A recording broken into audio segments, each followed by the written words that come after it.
अस्सलाम वालेकुम मेरे बाशुर दोस्तों। पाकिस्तान की सियासत में एक दूसरे को मुख्तलिफ अलक़ाबात देना या जानवर कहकर बुलाना, ये कोई नई बात नहीं है। अभी इमरान खान साहब ने अपने जलसे में डीज़ल और मेलू का लफ्ज़ इस्तेमाल किया है। ये मेलू क्या होता है ये भी मैं आपको बताता हूँ, और इससे पहले बताता हूँ कि इमरान खान साहब के बारे में नून लीग के और बाकी जो लोग हैं वो क्या-क्या लफ्ज़ इस्तेमाल करते रहे हैं। ये बड़ी ही भयानक शक्ल है कि इस वक़्त पाकिस्तान के ट्विटर के ऊपर जो टॉप ट्रेंड है वो मेलू का लफ्ज़ है। बेसिकली इमरान खान साहब ने अपने 4 सदा के जलसे में, जहाँ पर ज़िमनी इलेक्शन भी हो रहा है, और वहाँ पर असफन यार वली साहब के जो बेटे हैं एमल वली, जो एएनपी के सूबाई सदर भी हैं, उनको मेलू कहा है। और मेलू पश्तो में रीछ को कहा जाता है, क्योंकि वो जसामत में ज़रा फरबा वाक़या हुए हैं और हेल्दी हैं, जिसकी वजह से वहाँ पे इमरान खान साहब जब खिताब फरमा रहे थे तो नीचे लोगों ने आवाज़ें लगाना शुरू की, तो खान साहब ने कान लगा कर कहा मेलू या डीज़ल। दोनों का ताल्लुक़, यानी जिनको वो मौलाना फजल रहमान साहब को इस इल्क़ाब से पुकार रहे हैं, इन दोनों का ताल्लुक़ एक ही सूबे केपी से है, जहाँ पर पिछले 10 साल से इमरान खान साहब की हुकूमत है। दिलचस्प बात सिर्फ यहीं पर नहीं रुकती कि इमरान खान साहब ये कर रहे हैं, इमरान खान साहब के ख़िलाफ़ भी ये काम हो रहा है।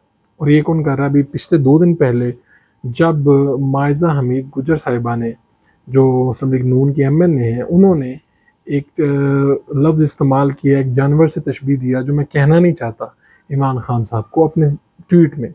इस पर हमने वहाँ पर ट्वीट में भी मज़म्मत की और कहा क्या, लेकिन उस पर क्या हुआ कि पाकिस्तान तहरीक-ए-इंसाफ के लोग बड़े ही गुस्से में आ गए और उन्होंने फिर माइज़ा नाम लगा के उसके साथ वही लफ्ज़ इस्तेमाल किया और उसके ऊपर ट्रेंड बनाया, और ये पूरा एक दिन ट्रेंड करता रहा ट्विटर के ऊपर। बाद में शायद किसी वजह से माइज़ा साहिबा ने अपनी वो ट्वीट डिलीट कर ली, लेकिन मैंने माज़रत कहीं पर नहीं देखी, और ना उनकी तरफ से और ना पाकिस्तान तहरीक-ए-इंसाफ की तरफ से। ये बात कोई पुरानी नहीं है। अगर आप थोड़ा-सा पीछे जाएँ तो आज इमरान खान साहब के दस्ते राज़ जनाब शेर रशीद साहब किसी वक़्त में मियाँ मोहम्मद नवाज़ शरीफ साहब के करीबी हुआ करते थे। यही वो वक़्त था जब उन्होंने असेंबली में आई हुई मोहतरमा बेनज़ीर भुट्टो साहिबा के बारे में, जो ज़र्द रंग के लिबास में मलबूस थीं, तो इशारा किया था कि पीली टैक्सी कहा था। ज़्यादा दूर ना जाएँ तो ख्वाजा आसिफ साहब भी कहीं न कहीं शीरीन मज़ारी साहिबा को ट्रैक्टर ट्राली के नाम से पुकारते नज़र आते हैं। ये सारे नाम, ये सारे अलक़ाबात, ये सारी गालम गलोच, अगर आप बिल्कुल करीब जाएँ तो आप राना सनाउल्लाह साहब का वो बयान भी देख सकते हैं, जिसमें वो बिलावल भुट्टो साहब की जिन्स की जो है तशकील करते हुए नज़र आते हैं, और वो बताते हुए नज़र आते हैं कि ये मर्द हैं, ये औरत। आज वही बिलावल भुट्टो साहब के साथ वहाँ पर कैबिनेट में नज़र आते हैं। तो पाकिस्तान की सियासत बड़ी बेरहम है। जब आप इत्तेहादी होते हैं तो किसी और तरह से बात करते हैं।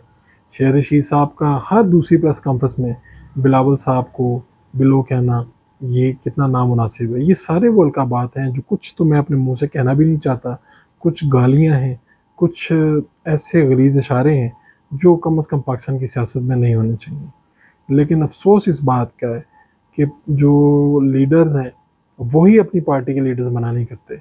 यहाँ तक कि खान साहब जब कान लगा के अपने मजमे को जवाब दे रहे थे, तब भी एक दुःख की फ़िज़ा थी।